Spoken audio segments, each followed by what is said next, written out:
Assalamualaikum warahmatullahi wabarakatuh. Aya hiji doa anu masyhur pikeun ngabagiakeun sumping sasih Ramadan. Ieu doa sakumaha unggalna didugikeun ti kawit sumping sasih Rajab. Unggalna Allahumma barik lana fi Rajab wa Sya'bana wa baligna Ramadana.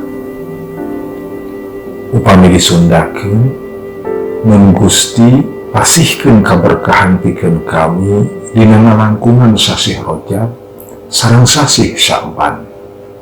Mun kitu deui ya Allah, dugikeun umur kami dugi ka sasih Ramadan anu bade dongkap.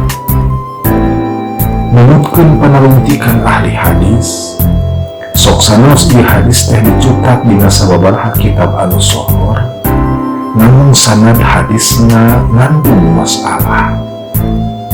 Saur Imam Nawawi, ieu hadis kagolongkeun hadis dhaif. Sedengkeun saur Imam Tobroni katut sababaraha imam sanesna, ieu hadis kagolongkeun hadis munkar. Namun sok sanes sanadna ngandung masalah, ieu hadis ngandung tuntunan doa sareng harapan anu sae.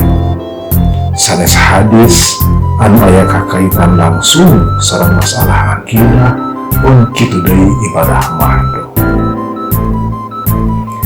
Ku ayana kitu, ieu doa tiasa wae dianggo digalindengkeun ti kawit sumping sasih Rajab dina naraga ngarojong tekad oge panggeuing kana diri supados soson-soson midamel tur ningkatkeun amal soleh salami sasih Rajab sareng sasih Sya'ban, malah mandar nyimpingkeun barokah atuh langkung ti eta sagala kasayan tur amal soleh dina sasih Rajab sareng sasih Sya'ban janten kabiasaan anu mugina dipidamel dina waktu sasih Ramadan engke.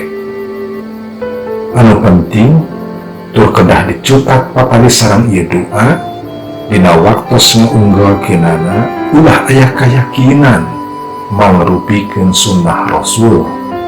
Margi eta doa teu kantenan biasa atanapi kantos digalindengkeun ku Kangjeng Nabi.